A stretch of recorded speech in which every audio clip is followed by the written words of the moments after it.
और जब पर्याय सिद्ध है तो वस्तु अशुद्ध वस्तु का सिद्धांत करने से संवेदन कैसे हो? वस्तु ज्ञान शुद्ध हो तब उसकी श्रद्धा करेंगे तो तब संवेदन जैसे गुरुदेव के आने के पहले मामले मिलेगा।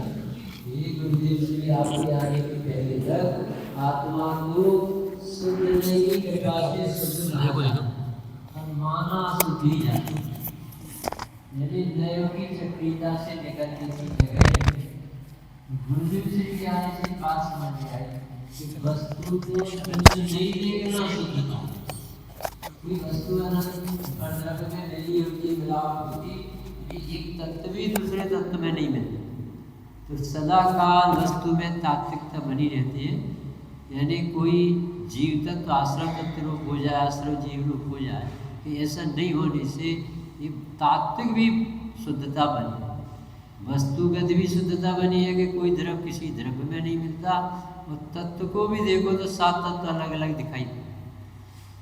तो ये उदाहरण दिए डॉक्टर साहब ने कि जैसे फोड़ा देह में ही होता है पर वो देह नहीं बन जाता, ऐसे ही परिणति में राग होता है, द्वेष होता है, मोह होता है, पर उससे आत्मा रागी द्वेषी मोह ही नहीं बन जाता। कितना बड़ा यानी चिंतन एक सामने रखा कि हम तो पाप भाव से देख करके उस जीव को पापी मानते हैं। ये तो शराबी, ये मिथ्या दृष्टि, अज्ञानी, ये कैसे कल्याण करें? ये ज्ञान समुच्चय सा तारण स्वामी के द्वारा रचित, अभी पढ़ रहे थे उनके जीवन चरित्र, इसमें लिखा कि उनके माध्यम से 5 लाख से अधिक आदमी दिगंबर जैन दर्शन में आए। अन्य तेली, मुसलमान, हिंदू, जैन, बहुत जीवों को दिशा में बहुत पुण्य लेके आए थे, पवित्रता के धनी थे, जन्म ही से बैरागी थे। 60 वर्ष की उम्र में उन्होंने मुनीश्वर दीक्षा ली थी, जिनेश्वरी दीक्षा, और 67 वर्ष की उम्र में उनका यानी देह का विसर्जन हुआ। उनके जीवन में बहुत क्रांतिकारी कदम, जैसे गुरुदेव के आने से लाखों लोगों को एक दिशा मिली, ऐसे ही तारण स्वामी के आने से बहुत चिंतन बदला। उस समय 16वीं सदी के काल में बहुत उतार चढ़ाव, अंदर से अज्ञान अलग परेशान करता और बाहर से अन्य शासक भी अपन को परेशानी में डालते। और उस समय ऐसा क्रांतिकारी जीव जिनका नाम तारण स्वामी है, उन्होंने बहुत बड़ा प्रयास किया इस मार्ग में जीवों को जोड़ने का। उन्होंने धर्मायतनों से जो अपन को एक रूढ़ी से आते थे, उसमें कहा कि सच्चा धर्मायतन तो ये आत्मा, यदि इसकी श्रद्धा और इसका ज्ञान, उसका जीवन में श्रद्धा ज्ञान अनुष्ठान हुआ तो इसके जीवन में शांति मिलेगी और आराधना चलेगी। तभी एक उदाहरण दिया कि ये फोड़ा होने से देह की ही विकृति दशा का नाम फोड़ा है, पर उस फोड़ा होने से वो देह नहीं बन जाता, उसे अलग कर दिया जाता। दूसरा दिया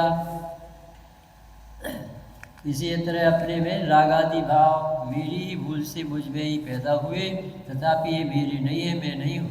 मेरी भूल ही मात्र इतनी रही कि मैं स्वयं को भूलकर आज तक पर को अपना मानता रहा। यहाँ तक कहा जा रहा है कि भूल भी मैं नहीं हूँ। हमें जिससे मिथ्या दर्शन से आत्मा को मिथ्या दृष्टि मानती हो कि आत्मा में मिथ्या दर्शन नहीं होता, आत्मा को नहीं मानने का नाम मिथ्या। बहुत सोच में बहुत। फिर ममलम का अर्थ लिखा, ममल यानी ममात्मा ममलम शुद्धम, इसमें आत्मा को अमल कहकर नास्ति से बात की है, शुद्ध कहकर अस्थि से बात की है। और मल माने गलतियाँ, विकृतियाँ, आत्मा में उत्पन्न होने वाली विकृतियाँ, गलतियाँ आत्मा में नास्ती है, इसलिए आत्मा को अमल कहा। शुद्ध आत्मा ही ध्रुव है, रागादि विकारी भाव तो अशुद्ध है और अध्रुव है। आत्मा सो परमात्मा ही परमात्मा प्रकाश में भी आया है। इस तरह से तारण स्वामी ने समय सार, प्रवचन सार, नियम सार, परमात्मा प्रकाश आदि ग्रंथों का अध्ययन किया। कि बहुत सी बातें उनके ग्रंथों में देखने में। देहस्तोपी अदेही, देह देवल में विराजमान होने पर भी अदेही है, यानी देह से भिन्न है। तारण स्वामी इसी गाथा में देहस्थोपी अदेही चा, देह में स्थित है परंतु आत्मा अधीन, देह देवल में रहे पर देह से जो भिन्न है, राग जिसमें किंतु जो उस राग से भी अन्य है, गुण भेद से भी अन्य है, पर्याय से भी पार है, जो साधकों की साधना का एक ही आधार। ऐसा देह देवल में विराजमान, देह से भिन्न, अमर अखंड आनंद रसकंद ज्ञान का घन पिंड, ध्येय श्रद्धे, ऐसा चैतन्य स्वरूपी आत्मा अब मैं स्वयं हूँ। अभी मैं स्वयं में डॉक्टर साहब ने लिखा कि पहला शब्द है ममात्मा, ममात्मा ममलम शुद्धम। इसमें लिखा कि इस आत्मा तो अपना है पर आत्मीयता आने से धर्म होता है, परिणति में आनंद की प्राप्ति होती है। इसे अपरिचित जगत जन ऐसा मानते हैं कि परमात्मा शुद्ध है और हम अशुद्ध, परमात्मा महान है और हम तुच्छ हैं, पर वे नहीं जानते कि ऐसा मानने पर जो शुद्ध है वो पर है और जो निज है वो अशुद्ध है। ध्यान रहे कि पर का और अशुद्धता का ध्यान करने से शुद्धता की ही उत्पत्ति होती है, निज का और शुद्ध का ध्यान करने में शुद्धता की उत्पत्ति होती है। इस प्रकार शुद्धता की उत्पत्ति के लिए दो आवश्यक शर्तें हैं।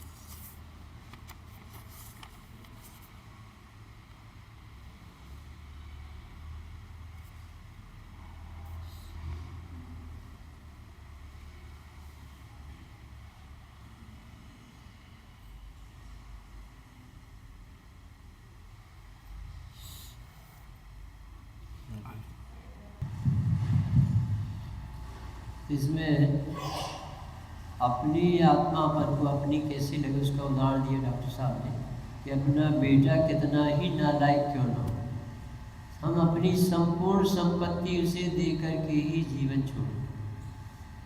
पराया बेटा कितना भी युग क्यों ना हो, उसकी प्रशंसा तो दिल खोल कर सकते हैं, परंतु समर्पण अपने के प्रति ही। इसी तरह से हम भगवान की खूब प्रशंसा करते गीत गा, इसमें डॉक्टर साहब ने उदाहरण दिया थोड़ी व्यंग्यात्मक कि अपने लिए चावल लाता है तो कैसे लाता है, और भगवान के लिए मंदिर में चावल लाता है तो कैसे।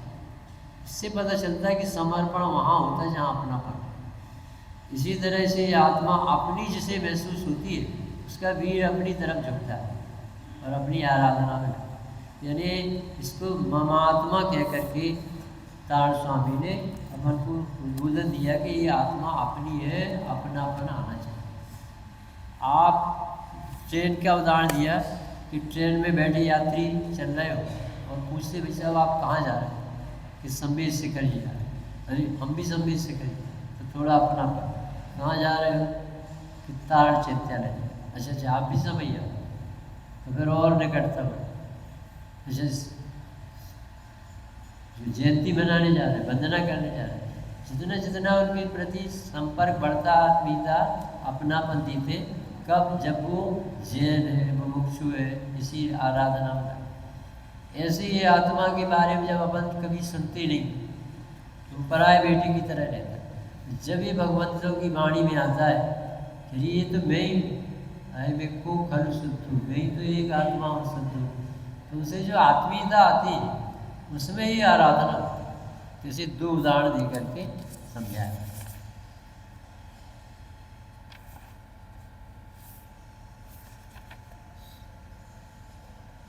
तो आत्मा में अपना भी उत्साहित हो, उसके लिए उसमें अपनापन होना अत्यंत आवश्यक है। श्रद्धा के सुधरे बिना ज्ञान चारित्र में परिवर्तन नहीं आता। इसलिए तारण स्वामी ने श्रद्धा की ही बात यहाँ की है कि ममात्मा ममलम शुद्धम कहकर भी श्रद्धा गुण को ही मुख्य बना रहे। यदि ज्ञान की बात होती तो कहते हैं सत्यार्थ और ये असत्यार्थ, और चारित्र की बात होती तो कहते हैं हे उपाधि, परंतु यह उन्होंने ममात्मा शब्द कह करके अपनापन की बात है।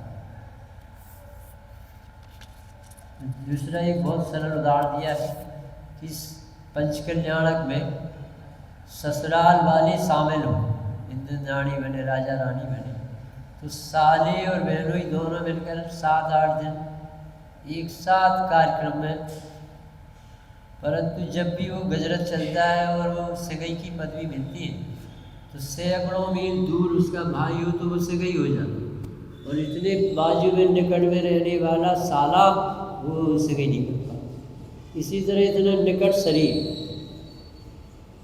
और पूरे जीवन भर जन्म से मरण तक के बीच में साथ रहता, परंतु इसलिए जड़ पदार्थ चेतन नहीं बन पाता, चेतन जड़ नहीं बन। और आपकी नज़रों हमारी नज़रों से दूर बैठा आत्मा, वो आप कितना भी उसे अपना नहीं मानो तो भी वो अपने बना रहता है। इस तरह से अपनापन की बात कहकर उन्होंने इस चैतन्य तत्व के प्रति प्रीत जगाने की बात कही। लास्ट में लिखते गजब की बात तो है, सब कुछ बिगड़ करके भी अभी तक आत्मा का कुछ नहीं बिगड़ा। अनंत काल हो गए निगोसी निकल, काल अनंत निगोद मजार बीतो के बीत। कितने काल से बहिर्मुखता रहे तो भी वस्तु का कुछ बिगाड़ नहीं होता। ये सबसे शुभ चिन्ह। जब भी देखोगे आत्मा ज्यों की तो ही में, तो अनादिकाल से आज तक बिगड़ा ही बिगड़ा है, पर जो बिगड़ सकता था वहाँ बिगड़ा। वह तो बिगड़ चुका बिगड़ कर चूक गया, समाप्त हो गया। जिसमें कुछ बिगड़ता ही नहीं है, ऐसा भगवान आत्मा मैं आज भी विद्वान हूँ। तो बिगड़ गया वह मैं नहीं हूँ, और जहाँ मैं तो वही हूँ जिसमें बिगाड़ सुधार का प्रवेश ही। अनादिकाल से आत्मा को जाने बिना अनंत दुख भोगे हैं, नरक गति में सर्दी गर्मी के दुख भोगे हैं, पर वे सब चले गए और मैं अभी भी विद्वान हूँ। और जो गया मैं नहीं था, जो आने वाला है वह भी मैं नहीं हूँ। मैं तो वही हूँ जो कभी आता जाता नहीं हूँ, एक रूप रहता टिकाऊ कर। फिर एक उदाहरण दिया लास्ट में, बर्फ़ की शिला पर रंग डालने से तो पानी बहता तो रंगीन दिखता है, पर वो बर्फ़ की शिला पर रंग डालने पर वो रंग शिला के भीतर नहीं जाता। इसी तरह से जो परिणति में विकार होता है वो द्रव्य स्वभाव के भीतर नहीं जाता, विज्ञानगण वस्तु पवित्र ही बनी। यदि आपको तेज गुस्सा आ रहा हो कोई चिंता की बात नहीं, क्योंकि क्रोध का स्वभाव में प्रवेश ही नहीं, वह पर्याय में ही उत्पन्न होता है। और जब पर्याय अगले समय ही स्वयं नाश को प्राप्त हो जाती है, मर जाती है, तो क्रोध को भी स्वयं ही मरना होता है। उसके जिंदा रहने का कोई उपाय ही नहीं। जिस उपाय में क्रोध पैदा होता है, जब वही नहीं रहेगी तब क्रोध कहाँ रहेगा। इस तरह से 4-5 बिंदु दिए गाथा में श्लोक में कि ममात्मा ममलम शुद्धम, ममात्मा शुद्धात्मानम, देहस्तोपि अदेहि च, ममात्मा परमात्मा। मैं एक शुद्ध सदा अरूपी ज्ञान द्रघु यथार्थ से, कुछ अन्य वो मेरा नहीं परमाण गाथा मिलती। ऐसी 4 गाथाओं के ऊपर डॉक्टर साहब ने ये ज्ञान समुच्चय सार और उसका नाम रखा गागर्भ सार। ये बहुत तरीके से दिया इसमें डॉक्टर साहब ने इसमें प्रवचन। ये आत्मा ममात्मा यानी अपनी है, ममल यानी निर्बलता नहीं, अनादि से शुद्ध, कभी आत्मा ने अपना स्वभाव छोड़ा नहीं, और ये देह में रहने पर भी अदेही रहती है, और ये शुद्धता और इसका परमात्मापना ध्रुव है, कभी परमात्मापना छूटता नहीं। यानी किसी ने इस जीव द्रव को ध्रुव बनाए अनादि। ऐसी देशना तार स्वामी की, जिससे लाखों लोगों के हृदय बदल गए। और आज भी उनकी 14 ग्रंथ जो सबको जगाने में निमित्त बन रहे हैं, अपन सबका महाभाग है। हमने भी तार चैत्यालय में जबलपुर में 49 दिन की वासना थी, इसमें जाते थे और श्रावकाचार्य आदि के प्रवचन सुनते थे। बसंत भाई आते थे और भी कुछ लोग। वो कहते हैं हम तुमसे पानी छानने की क्या करें, तुमसे तो ये कहेंगे तो विभाग को छान, इतना तो तुम जैन हो तो इतना तो सीख के बैठे। हम तुमसे रात्रि में भोजन त्याग की कहें अच्छा नहीं लगे, पर रात्रि तो मिथ्या, अंधेरा तो रात्रि का नाम है मिथ्या, और वो दूर होना चाहिए। तो वो होगी दूर तब तो निर्णय से ही हो। मैं 2-3 मिनट में एक भजन बोलता हूँ भाई साहब। जिन शासन बड़ा निराला, मानो अमृत का प्याला। सभी लोग बोले, जिन शासन बड़ा निराला, मानो अमृत का प्याला। सभी द्रव्य है भिन्न भिन्न, निर्भार हमें कर डाला रे। जिन शासन बड़ा निराला, मानो अमृत का प्याला।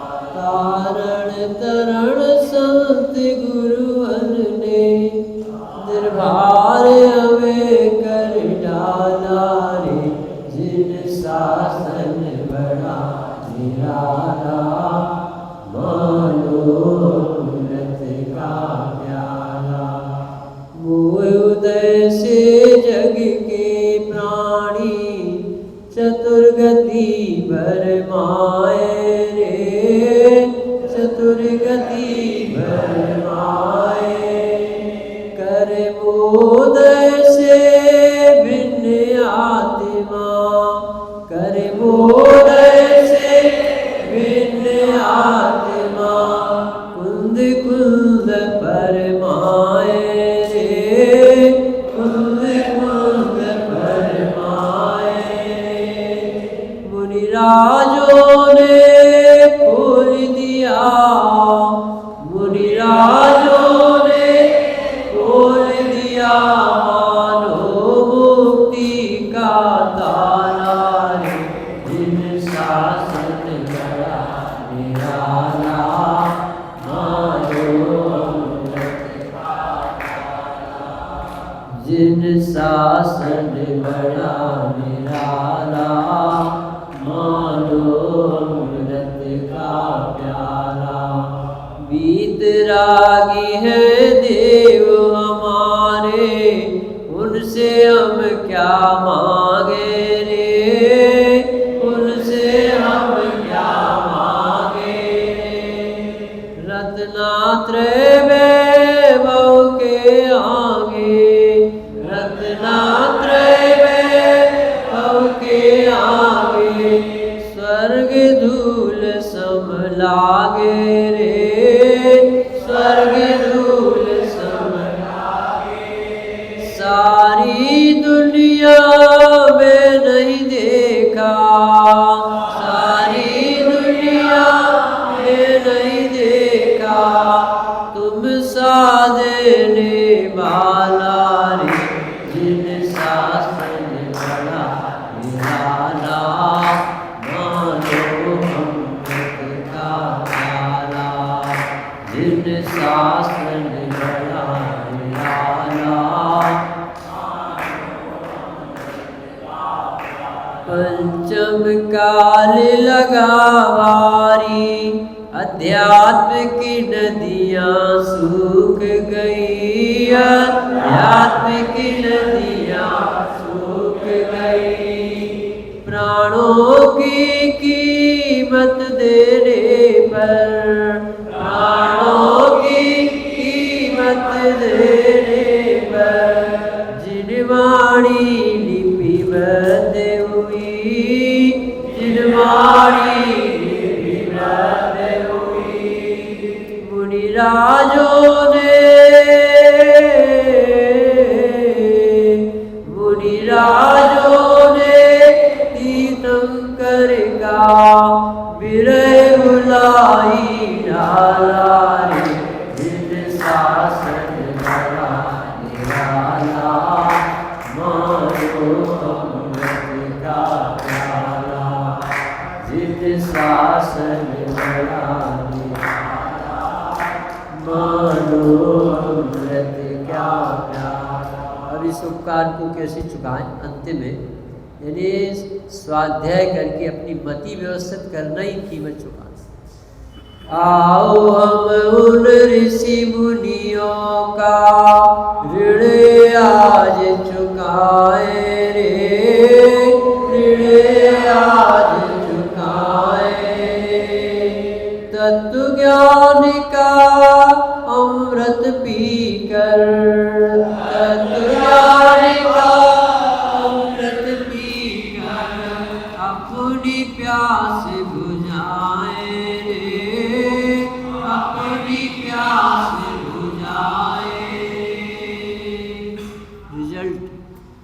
काले अनंत हमें फिर कोई, काले अनंत हमें फिर कोई दुखी न करने वाला रे।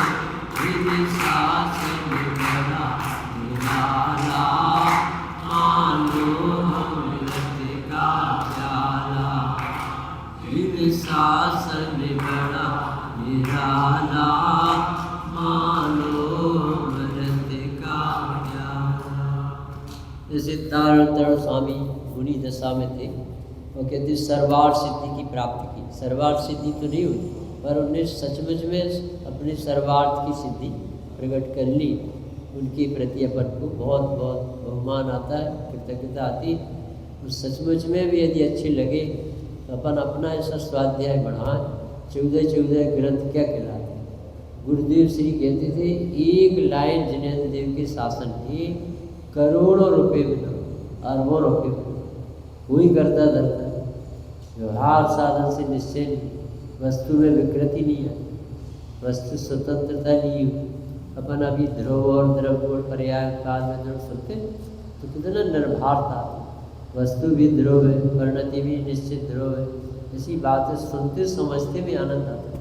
हमारा इतनी कहना है कि सभी लोग आज ऐसे पवित्र दिवस में हृदय से संकल्पित हो कि हम बिना स्वाध्याय की नहीं, तत्व निर्णय के बिना नहीं रहे।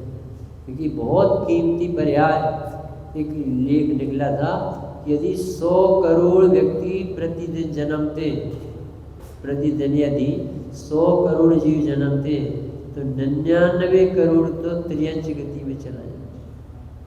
फिर 1 करोड़ में 99 लाख स्वर्ग या नरक चले, फिर 1 लाख में 99,000 स्वर्ग या, और 1000 में 999 अनार्य देशों में पैदा। भरत भूमि धर्म भूमि में एकाध जीव कोई जन्म। और ऐसे कब ये नंबर लगता है जब जैन कुल में आए, तो जिनेन्द्र देव के शासन को सुनने के लिए मन बनाए और फिर तत्व निर्णय करेगा कि पर्याय मात्र में नहीं हूँ, मैं परमात्मा। और कब उसके शुद्धनय का स्वभाव द्रव्य स्वभाव रुचेगा और ये मोक्ष मार्ग में लगेगा। ऐसे दुर्लभ मनुष्य पर्याय को, ऐसे दुर्लभ ज्ञानी जनों की वाणी को अपन हृदय से हृदयंगम करके अपना जीवन धन्य कर बैठा।